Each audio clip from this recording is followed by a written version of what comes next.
So, welcome to New York Buddha Dharma, and we'd like to begin with a bow.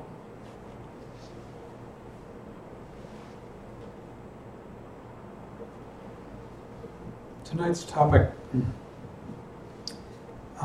Vipashyana meditation. We're continuing with this. We are on chapter 47, I think, of the Profound Treasury of the Ocean of Dharma by Chögyam Trungpa. I'm going to use material from the previous two chapters as well, even though they've already been covered, because it's really all of a piece. The two basic practices, meditation practices, in the Buddhist tradition are shamatha, in the Sanskrit, and vipassana, also in Sanskrit. In Tibetan, they are shine and lakton.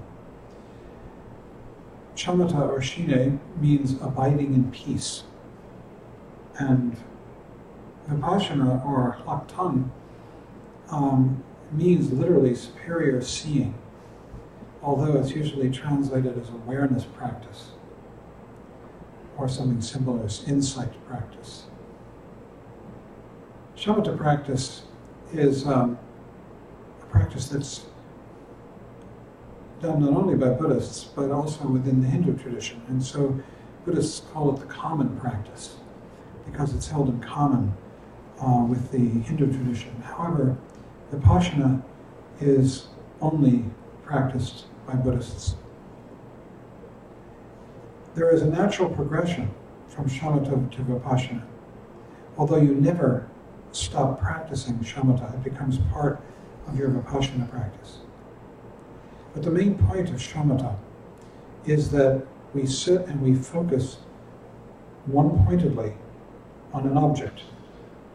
We focus our mind on a small object. It might be the breath. It could be a mantra, as long as you don't get caught up in the religious connotations of the Sanskrit or Tibetan word, and just use it as an object of awareness. It can be anything, really, in shamatha. It could be a candle flame. It could be, it could be a speck of dirt on the table. It doesn't matter. You're focusing your mind one-pointedly, and it has a number of virtues, this practice. One of the first virtues is for beginning meditators, is that you begin to become aware of the extent to which one is lost in thought. They say of the realms, there are the 6 realms in different styles of being that are offered in Buddhism. And they are the God realm, the jealous God realm, the human realm, the animal realm, the hungry ghost realm, and the hell realm.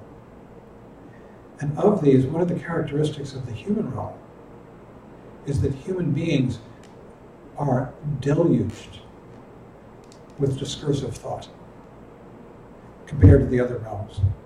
It's still the best realm to be in, to tread the path. It's really the only realm where you can actually tread the Buddhist path to full awakening. The other realms are heading towards becoming a human being so that you can then tread the path. But nonetheless, one is deluged with discursive thought, and when you begin to practice shamatha and you try to focus your mind one-pointedly on an object, you begin to become aware of how much thought there is. Until then, we walk along down the street and we're just thinking, we don't even notice it. And we still do that even after we're meditating for years and years and years. You can find that you've just spent an hour or two daydreaming, lost in some kind of thought. But the practice of shamatha also has the benefit that one cuts thought. Thought arises, you cut it, you come back to the object of awareness, the breath, in standard Buddhist meditation. And by cutting thought, you achieve peace, because thought is fraught with anxiety. It's full of hope and fear about me. It's all about me and my welfare, me and my benefit. That's what thoughts are always about, in one way or another. And when we cut it and we just come back to simple awareness, you achieve a kind of rest, which is why shamatha means abiding in peace or abiding in rest. Shine, she means peace, ne means to dwell in.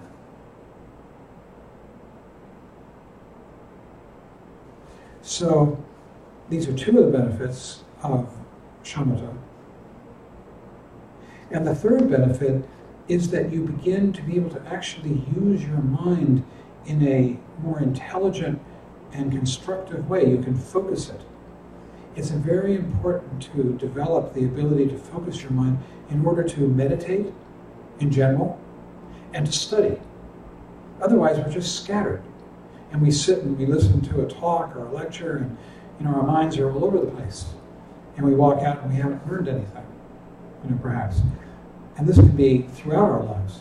So shamatha helps us become much more able to absorb teaching of one kind or another, whether it's the history of the United States or Buddhist doctrine.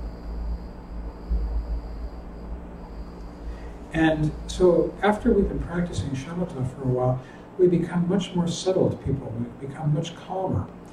Shamatha has that effect if one is practicing it a lot and regularly. You tend to settle in, relax into that awareness. Not that shamatha is completely relaxed. There's a certain amount of effort required to do shamatha. You have to constantly bring your mind back from thought and focus it on the object of meditation. So there's a certain amount of effort in that. Vipashyana is really the next step after shamatha. We never let go of the virtue of shamatha, that it teaches us how to focus, to come back, to be present with the practice of the meditation. That is what shamatha's contribution is. It has a feeling of solidity, it has a feeling of ease, it has a feeling of calm, that you can actually have the relax into just being here, and the breath goes out and you're aware of it, and it comes back in and you're aware of it.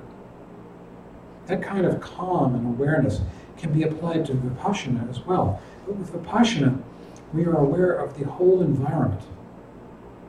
Shamatha can only be done on the cushion. You can't practice shamatha while you're driving your car. That would be dangerous. You can't practice shamatha while you're walking down the street.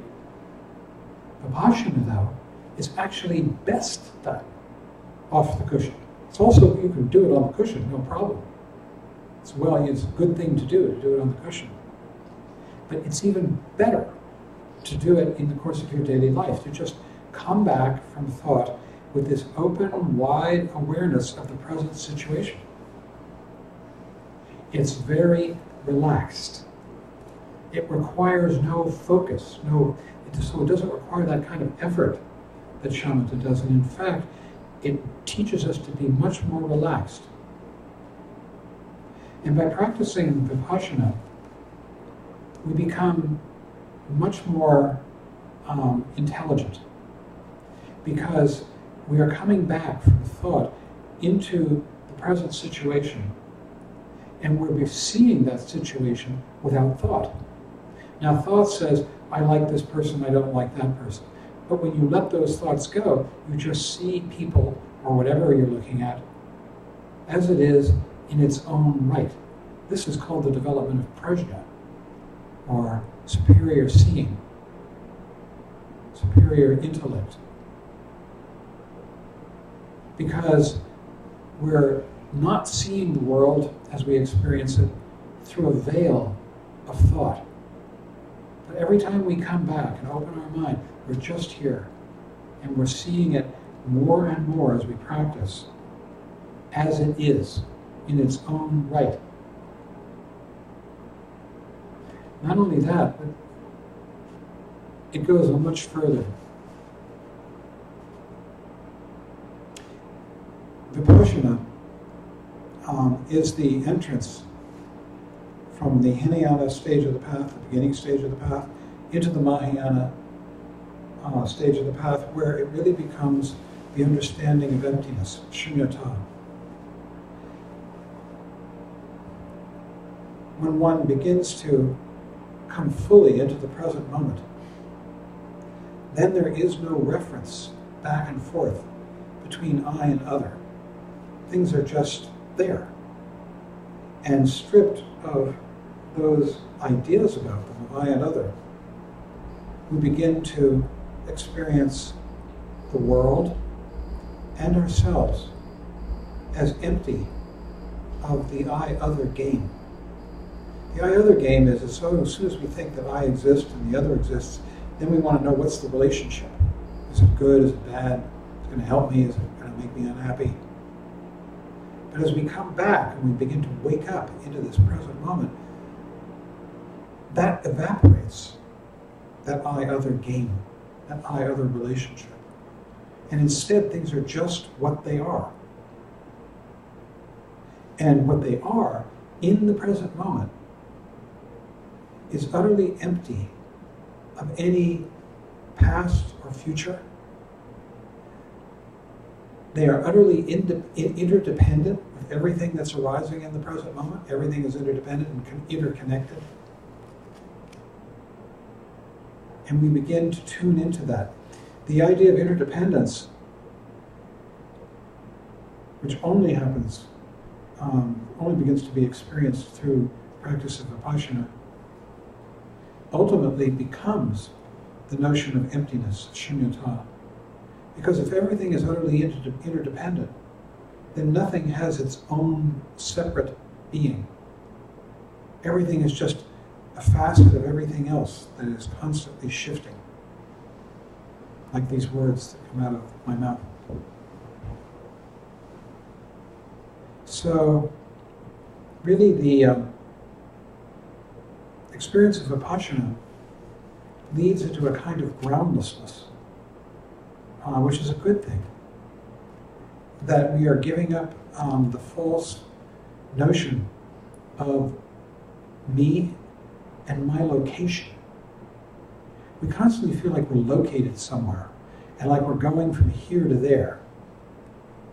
Never mind that we're in the middle of a universe that's literally infinite in size. So going from one place to another is kind of meaningless, on the scale of things. We think we're going somewhere with our lives. I'm going to improve. I'm going to become better. And we're one of just billions and billions of little fly specks in this universe. And yet we're living our lives. As I read this material, I thought a lot about something I've always loved, and I'm going to read it tonight. Got it on my phone. It's the Monty Python Galaxy song. I'm just going to read the lyrics. How many people here know that song? Nobody? Oh my gosh. Go home and listen to it on YouTube. It's a blast. Eric Idle sings it. The setup is that, I forget which one of the Monty Python characters is Mrs. Brown, and she, he's a male, but he's dressed up like a woman with a wig and an apron, and I think John Cleese is in it. It's sort of a backdrop, but it's, here are the words, and a guy steps out of a cabinet. The doors in the cabinet open, and this fellow steps out, that's Eric Idle, and he begins to sing this song to Mrs. Brown. I'm not going to sing it. That would be too painful. Whenever life gets you down, Mrs. Brown, and things seem hard or tough, and people are stupid, obnoxious, or daft, and you feel that you've had quite enough, just remember that you're standing on a planet that's evolving and revolving at 900 miles an hour. It's orbiting at 19 miles a second, so it's reckoned, the sun that is the source of all our power. Now the sun and you and me and all the stars that we can see are moving at 1,000,000 miles a day. In the outer spiral arm at 40,000 miles an hour of a galaxy we call the Milky Way. Our galaxy itself contains 100 billion stars. It's 100,000 light years side to side. It bulges in the middle, 16,000 light years thick. Wait a minute.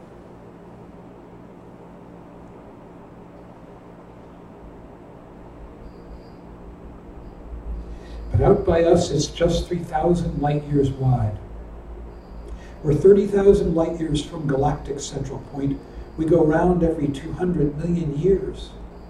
And our galaxy itself is one of millions of billions in this amazing and expanding universe. Our universe itself keeps on expanding and expanding in all of the directions it can whiz.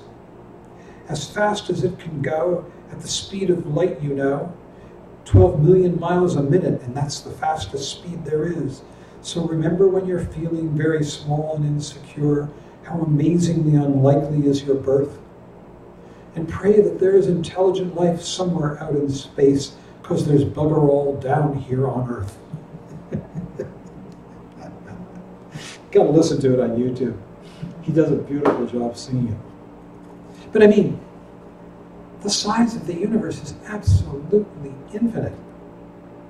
And where we are here is just, it's like it's so transparently nowhere, and anywhere. It's like and when we think we're going home, the mile or so maybe we have to travel to go home, or the blocks, or however long it is, as though we have this destination in our lives. And we're in the middle of absolute infinity. And that's what Vipashyana is really about tuning into. It's about when you come fully present, then all the boundaries of I and other and existence and non-existence dissolve. And everything is fluid. Everything is a constant presentation in this present moment. And we can come completely present for that. And it's very relaxed, and the world is much more beautiful. This is when one begins to experience this kind of emptiness of Vipashyana, this is the entrance into the Mahayana with Shunyata, where Shunyata is the primary focus.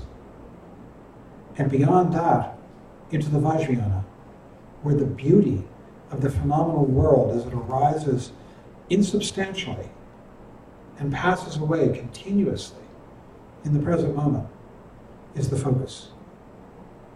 That vividness and beauty of the phenomenal world. So there should have been a line in that. So remember Mrs. Brown when you're feeling down. Practice Vipashyana meditation.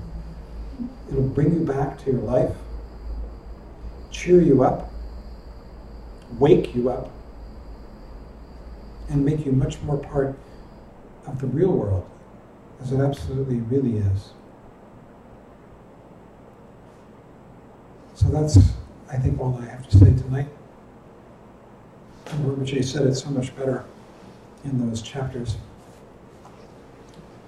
Especially that chapter that you had last week, Glimpses of Emptiness. I thought that was really stunning. Let's see if I have any quotes that I read. He says, in Vipassana there is tremendous appreciation of life and how to conduct one's life. Vipassana practice is not only sitting meditation or meditation in action, it is a unique training in how to behave as an inspired human being. Because when we begin to come into this open, very intelligent state of mind, we might behave much more artfully, and the world might become much more artful and artistic. This is where the tea ceremony lives, and so much else.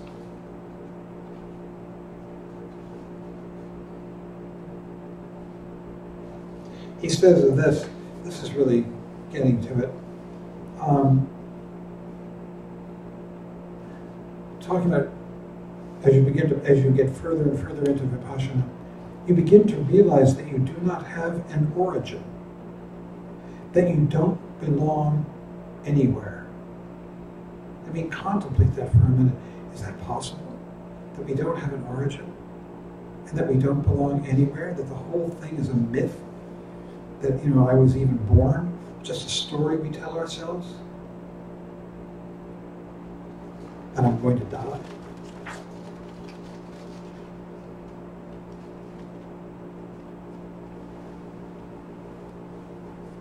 And then he talks about how, the way the path is described with all its virtues, like in the Mahayana, the discovery of shunyata, the development of prajna, the full-blown development of true compassion, and then skill and means of a Buddha. And he says,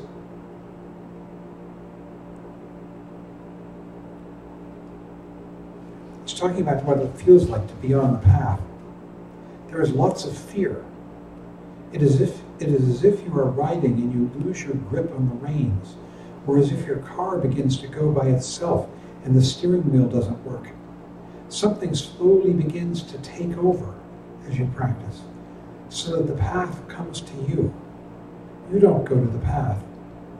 Practice is in your mind all the time. And finally, in another one he says,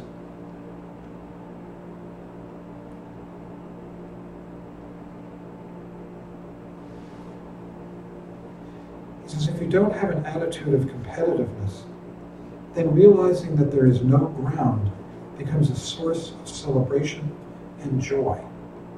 It's like we're falling through space. He used to tell us, just take a leap.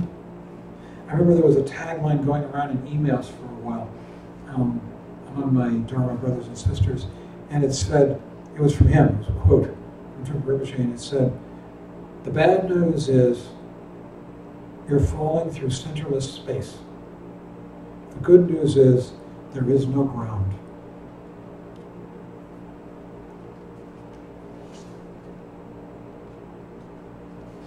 Egolessness is the root of Vipashyana. Practice Vipashyana long enough, coming back to this wide awareness, and egolessness begins to dawn, the transparency of the self. I keep thinking of a story a friend of mine, Don Milani, told me about. He was attending the 16th Karmapa, the head of the Kagyu sect, as the Karmapa was dying of cancer in a hospital in Chicago. And Don was sitting on the floor on a cushion meditating, and the Karmapa was asleep in the bed. And Don was crying.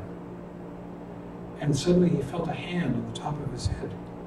And he looked up, and the Karmapa was looking down at him, smiling. And he said, "Don't worry, nothing happens."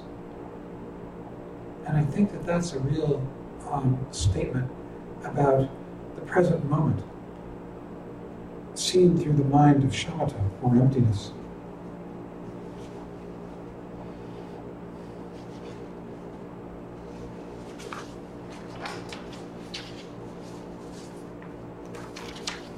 Here's one: shamatha and Vipashyana are fundamentally inseparable. You need that solid quality of shamatha in your Vipashyana meditation. You never lose it.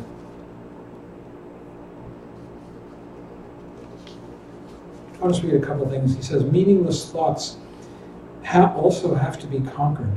Otherwise, you cannot develop discriminating awareness wisdom.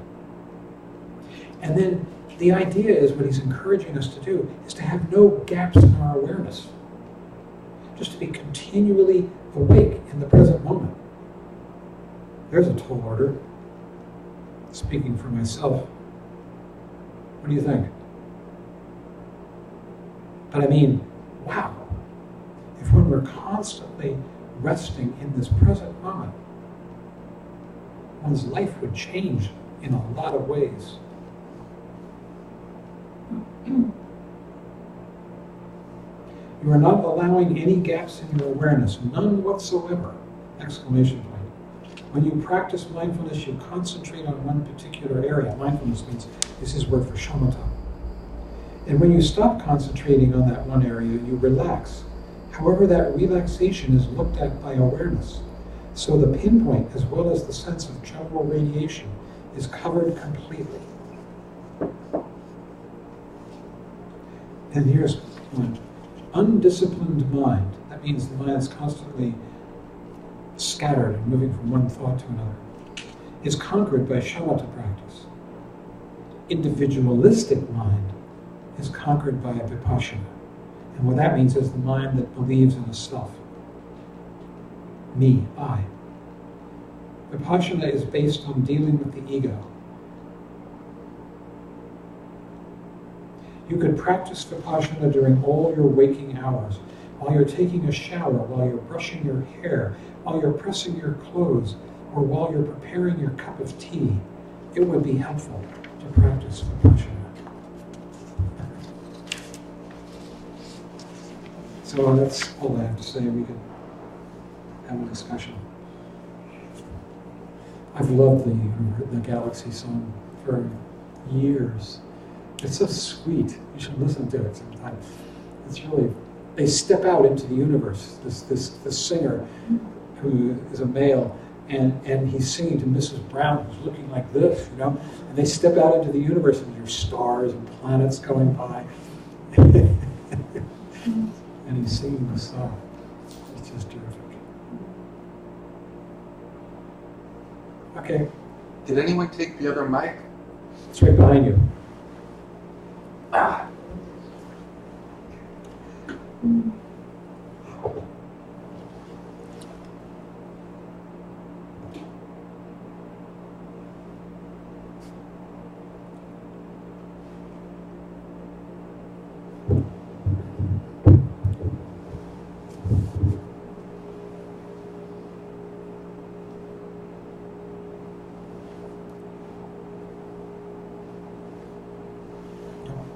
No comment?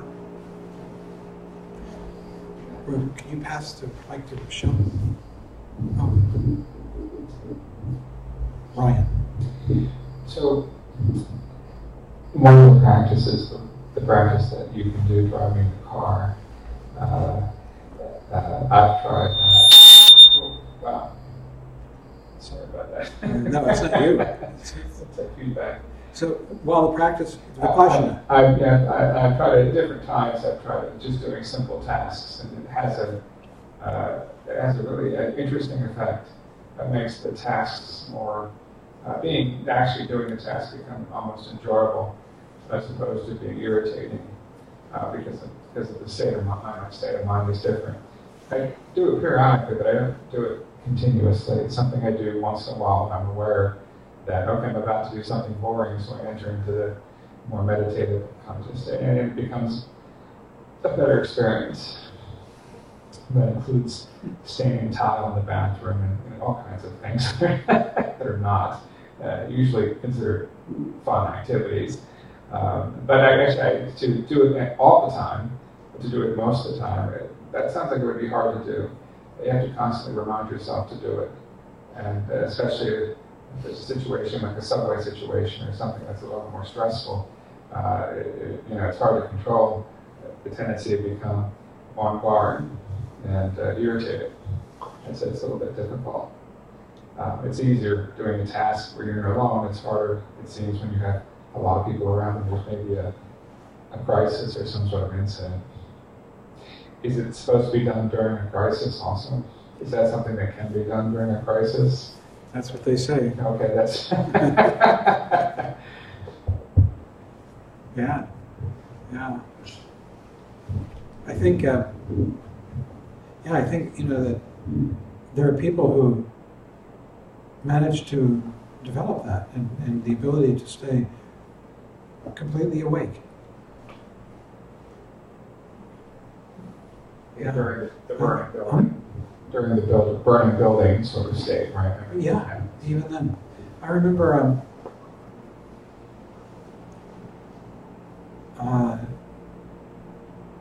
my teacher and Sasha and Rochelle's teacher, Chögyam Trungpa, once said to me, do you know how people have flashes of enlightenment? And I said, yes. And he said, I have flashes of samsara, meaning of confusion. And he said, I like them. They're entertaining, which they are. And then a few years later, out of nowhere, he said to me, do you remember when I told you I had flashes of samsara? And I said, yes, I remember.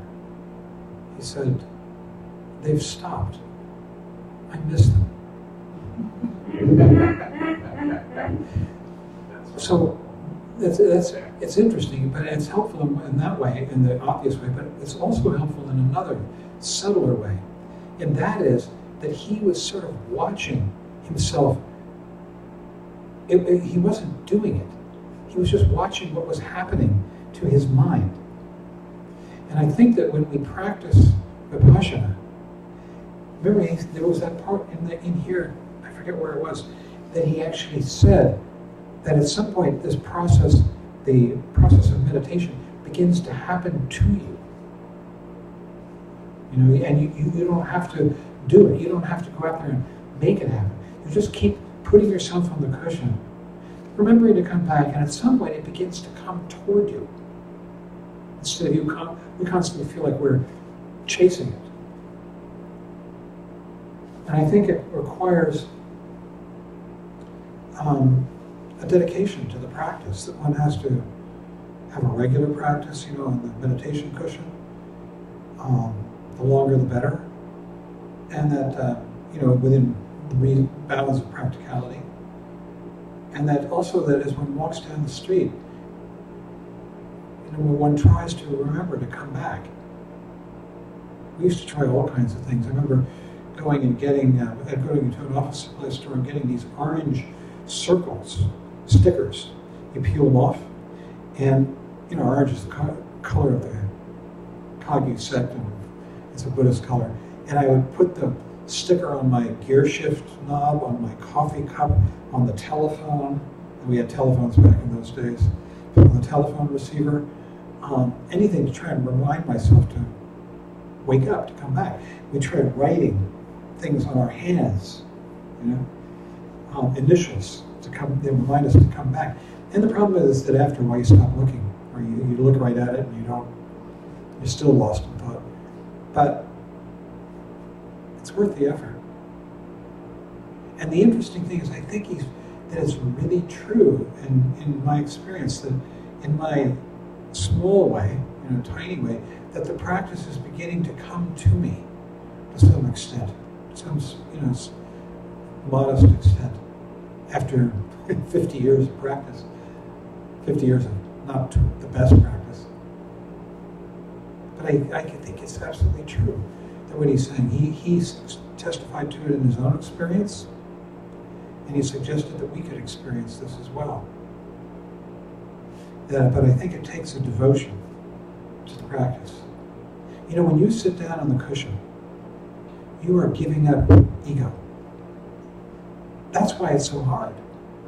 We don't want to give up those ego stories that are going on in our brain about what I have to do next, and this person said this to me, and oh boy, I'm going to have a lunch today with so-and-so, and we're thinking all these thoughts, and we don't want to cut that moment, and we don't want to cut that momentum of those I thoughts, which is why getting your butt down on the cushion is the hardest part of meditation practice. What do you think? So, and it's also the virtue of meditation practice. Because when you do get your butt down on the cushion, you're making that gesture of giving up ego.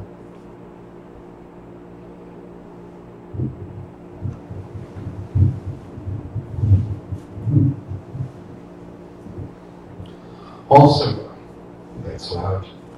I think the more you practice, the more apparent it is that this expansive Vipashyana awareness is totally natural to us and always available. Totally natural. I mean, as it advances, it changes name. It's the same practice, right? Resting in the space of this present moment. But it changes names. It becomes Shunyata practice. It becomes Mahamudra practice. In the Tibetan tradition, it becomes Dzogchen, great perfection practice. And really, they call it resting in the natural state, because it's what we naturally are, and we're resting in it. We're coming back to it. You don't have to build it up like a muscle. Quite the reverse. You relax into it. So they call it resting in the natural state. Sasha's resting in the natural state. It's okay. I haven't really done anything like that.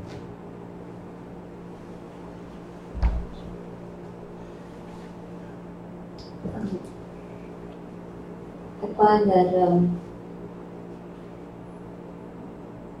body, speech, and mind. What? Body, speech, and mind are interesting ways of working with Vipashyana. But with speech, let's say, we watch the type of speech that we use. For instance, I was with some friends over the weekend, a married couple, and the wife kept saying, I do this, I do that, but she doesn't do anything at all without her husband. They do everything together as a team. And I was listening to her, and she'd say, I do this, I do that, and I'm thinking, and her husband's sitting right there, I'm thinking, I see their life. They do everything together. But her speech is saying, I. And I'm thinking, gee, does she see that there's something problematic about her speech? That she's leaving out this other person? You know, like saying, we go to the store, or we do this, or whatever. But she never references we. It's always I. So that's one thing about Vipassana's speech.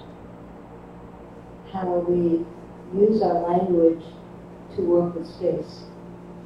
And then the other thing is, with body, how we work in space with our bodies, being mindful of other people around us.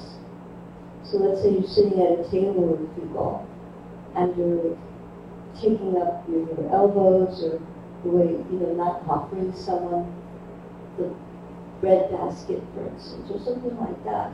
Not relating to space, because it's just all about me. And then with mind, how we think.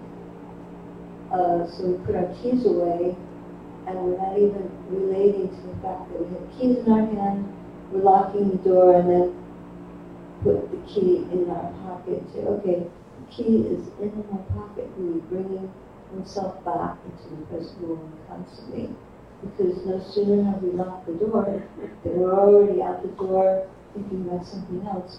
And we don't know where anything is, we're always displacing things because we're never really cognizant of what we're doing. So I think, relating to that body, speech, and mind is a very good way to train oneself to be in the Vipassana, in walking meditation or walking life, when we leave the cushion. And the other thing that Trungpa Rinpoche used to say was, without meditation, there's no way in and there's no way out. So the self-deception we don't need to practice. Nothing's ever going to work in our life unless we have the discipline of practice. Right.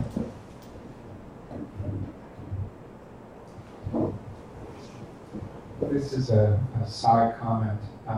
In other religious traditions, they talk about the people in the tradition meditating. So Jesus in the Garden of Gethsemane meditates before he's arrested. What is he doing?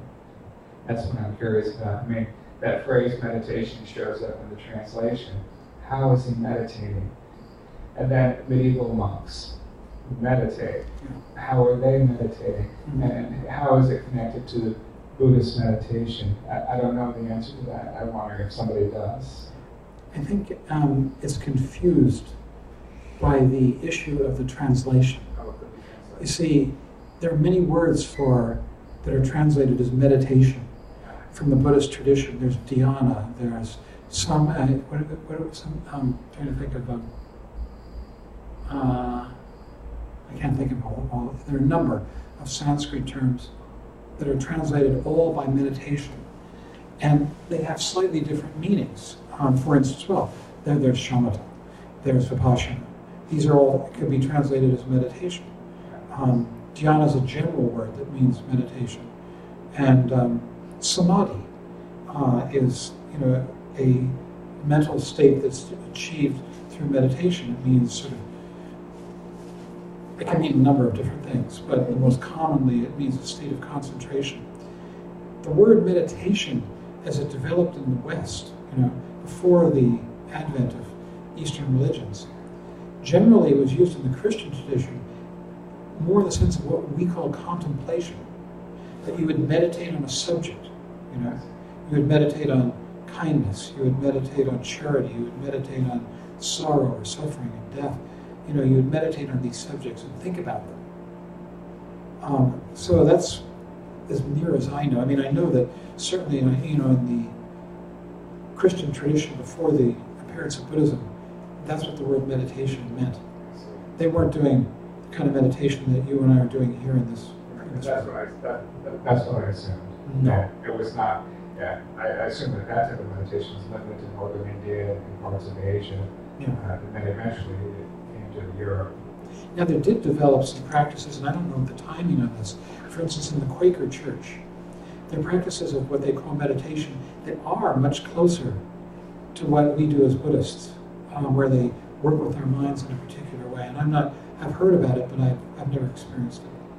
In the Quaker Church, they will stand silently, and the silence is pretty powerful. Eventually, somebody is moved to speak periodically. And so you have a very quiet, meditative-like thing happening, and then you have speech coming into it.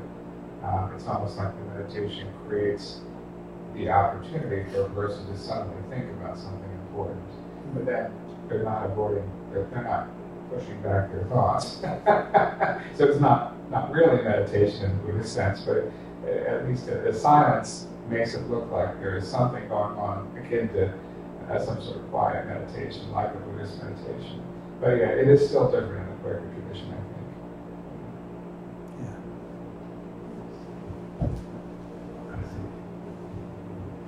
One thing that sometimes I go to church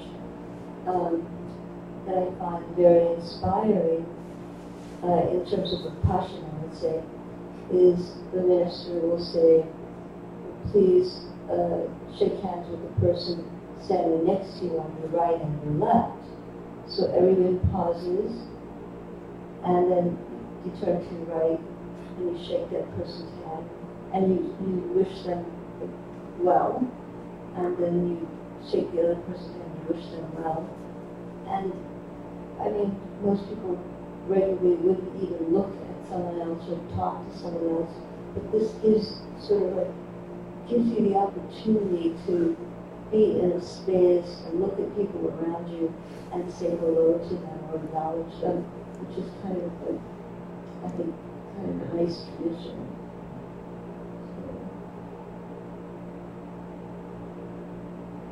Yeah.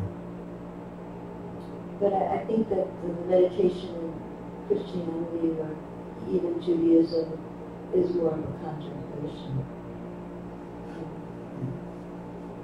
And we do a contemplation as Buddhists, sure. Yeah. And also the other thing that's quite different is that it's a theistic contemplation, where let's say you're thinking about God, or your connection to God, things like that. So it's more of a holding on to something rather than just experiencing the space. And not clinging to any kind of concepts or anything out there.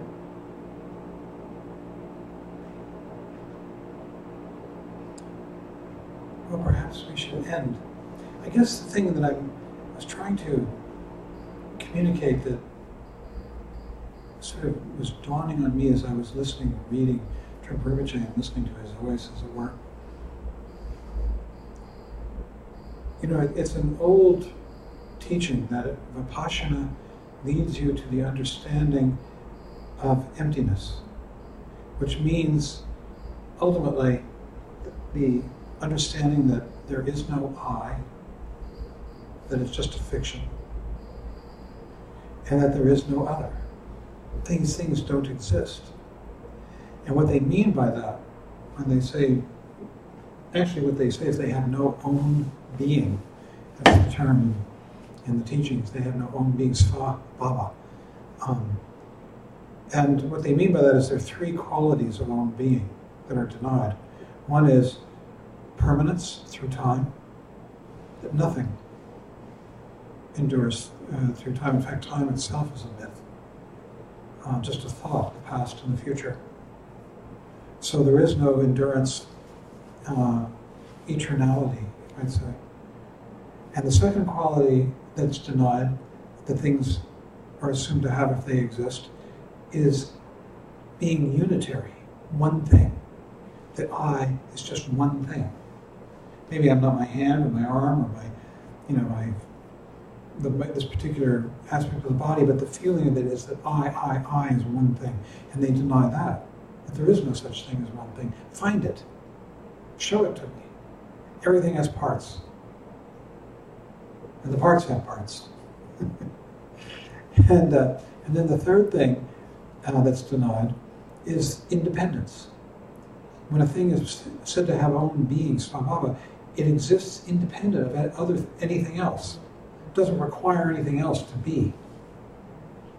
And Buddhists observe everything requires many things in order to be. Everything arises in interdependence.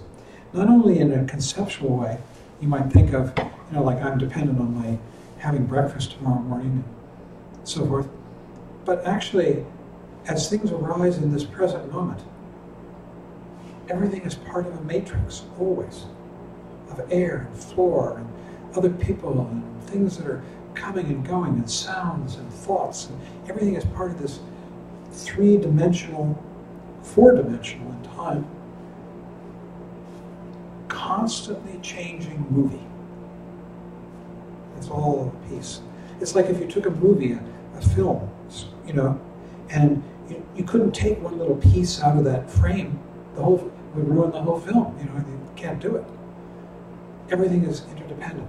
So this constant denial of own being, of both I and other, and that Vipashyana leads to it. Vipassana leads to it. I think that's really worthy of your contemplation. The way in which it leads to it, it's said again and again, is that you come into the present. You come out of thought, which is always about the past and the future. Always. And into the present moment in awareness. And the more one does that, the more transparent and groundless and substanceless all of this is seen to be. Because we're not attributing those qualities of ground, substance, form. Because all those things are attributed in thought. And when we just see it, we're in the middle of this shifting phantasmagoria. That's what we're in the middle of. Everything's changing color and shape and sound all the time, instant by instant. So they say that Vipassana, if you practice Vipassana, he was saying it in this text, the rug is being pulled out from under ego's feet. The ego that believes I am. So maybe we should end there and have some refreshments. I think I always think of Rene Descartes, who said, cogito ergo sum. And I thought it was so true, Rene. I think, therefore I am. He didn't mean it that way, but that's the way we mean it. Okay. Want to hit it? Oh, we should say the dedication. So let's do. We're going to dedicate the merit. I don't. Do you know the? How that was start. Well, you could just sort of hum along. We'll say it. By this merit, may all attain omniscience. May it defeat the enemy wrongdoing. From the stormy waves of birth, old age, sickness, and death. From the ocean of samsara, may I free all beings. By the confidence of the golden sun of the great East, may the lotus garden of the Rigton's wisdom bloom. May the dark ignorance of sentient beings be dispelled. May all beings enjoy profound, brilliant glory.